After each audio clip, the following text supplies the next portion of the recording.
So, cash flow. Multiple reasons why you get into real estate, why you personally decided to buy a home or invest in a house. And at Keystone, we have a little bit different philosophy than most real estate companies. They are real estate groups. They are invested typically in the transaction between you buying or selling your home. At Keystone, we take the analytical angle. We take the understanding of the accounting and the accountabilities of that investment earning you money, whether in the long term, because you decided that you wanted to buy a piece of property, sell a piece of property later on, and make a profit and turn that profit into the next investment, or traditional cash flow opportunities, meaning that you've moved out of your house and you don't want to sell it. You're going to buy your next one and you're going to turn this one into a cash flow opportunity. You're going to turn it into a rental property, an Airbnb, if it's small end commercial or small medium business, however you would like to take it from a personal place for you to live or do business to a full-time cash flowing investment opportunity. We're going to talk about the overview of that. We're going to talk about what is a cash flow opportunity and some of the calculations that you need to be aware of to keep it simple for those that are just getting started, and some good smart reminders for those of you that have known it all for a while now. Look, before you dive into investment, you truly need to fully understand what cash flow in real estate is all about. The cash flow is the net amount, the money remaining that's moving in and out of your real estate investment. Obviously, it's an important number to keep track of. It gives you the metric for how you as an investor are going to know profitability of a property versus that old 80s movie where it was you constantly sinking money into the house that is slowly burning down around you, aka the money pit. But without understanding cash flow, you might have a property that's losing money rather than profiting, and you're not even realizing it. The closer you get to that zero coming in and out, the more you have a tendency to lose track. So let's take a look at what the cash flow model is in real estate. It's important, how you measure it, how you drive it, and I'm going to give you some tips today on how you're going to be able to increase it in today's market. I am not here to talk to you about the traditional methodologies of what made things work 25 years ago. I'm here to tell you what's happening in today's market and how you can absolutely take advantage of it. So strap in, buckle up, let's go for a ride. What is cash flow in real estate? Cash flow in a property investment simply refers to the difference between money that you are putting into it and what you're spending.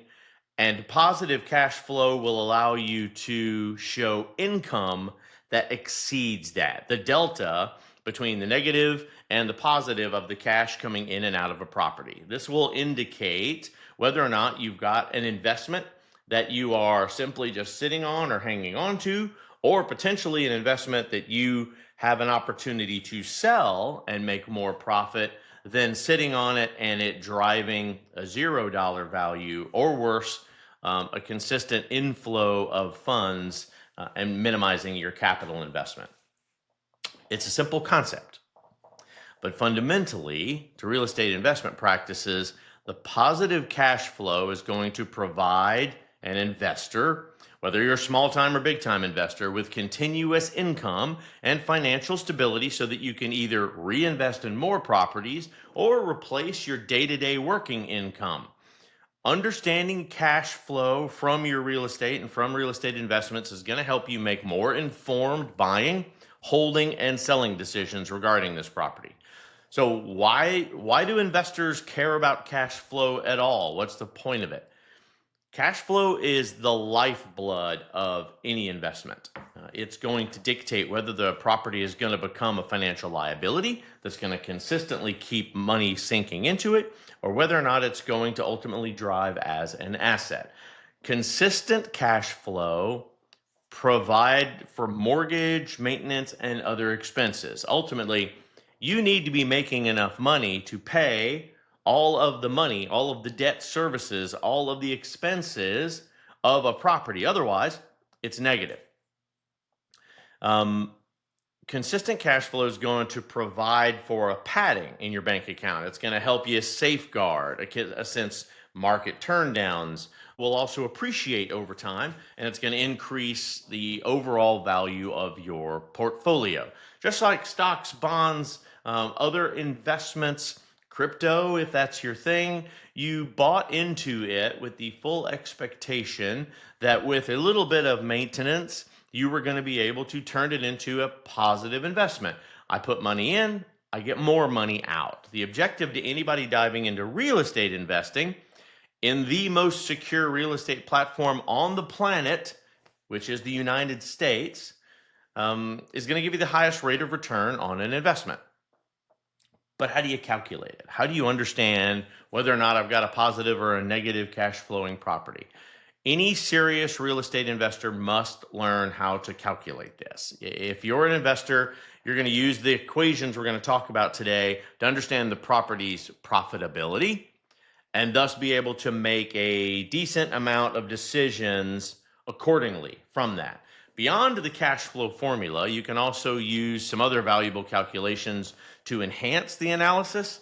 Cap rate, for example, the 1% rule, we're going to talk about both of those today, and we're going to talk about the formulas necessary to get those done. But let's talk about the basics.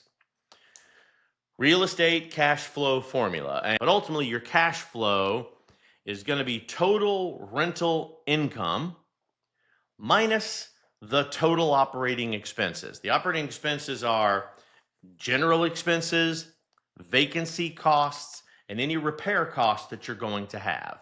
Give you just an example, and that's what will show up over here on the board. Imagine you own a rental property that generates, say, $3,000 a month in rental income. Your monthly operating expenses, including the mortgage payments, property taxes, insurance, that's the full PITI, maintenance, and management fees if you decide to work with a management agency, total about $2,000 of that. So using the very basic cash flow formula, generating $3,000 a month minus all of the expense of owning the property, $2,000 a month, equals $1,000 a month in cash flow. In this example, the property is providing a positive cash flow. $1,000 a month indicates a profitable investment, and a pretty good profitable investment too. That's a 33.5% investment. Well done. That's doesn't get much better than that. Let me give you an example of a negative.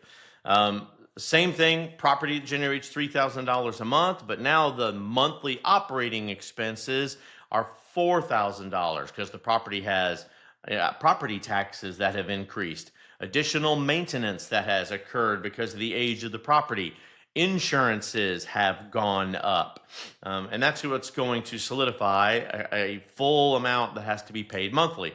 Using that same cash flow formula, $3,000 in, $4,000 out, you've got a $1,000 negative cash flow. This example is going to showcase the negative, and it would not be a profitable investment. Now, you don't do this month by month. I'm saying this monthly to make it simple. All investments are a long-term strategy. You cannot walk in unless you're going to work fix and flips. This is a purchase, rent it, typical 1 year, 3 year, 5 year leases. You want to make absolutely sure you understand that overall the property is going to positively gain in value for the long term, and it's going to give me over the year a firm amount of income to make sure it's not costing me to own the property. This is the same thing they talk about in have someone else buy your house. This is what they're talking about. The other one that's very popular is the 1% rule. This is the minimum requirement for you to purchase a property, understanding whether or not it's going to be income driving. So this is your guideline. Quick and easy way to check the rental income, if it's going to be able to pay off most of its expenses, and it indicates possible cash flow. Keep in mind, this is an estimate, but here's how you calculate it. First thing you do is you determine the purchase price of the property. You're going to find the total cost for the property, including closing costs, necessary repairs or upgrades or whatever you have to do to purchase it, out of pocket expense, and what you're going to have to do to get the property rent ready.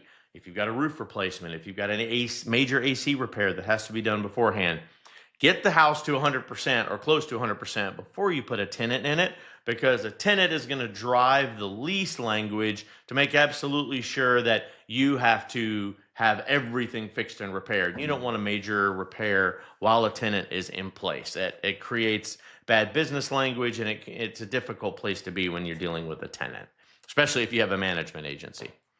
Then you're going to calculate the 1% rule, which is 1% of the total purchase price. You're going to multiply that purchase price by 0.01, which is the 1% rule. So the purchase price times the 1% rule will give you the minimum estimate cash flow that needs to come in for this property annually.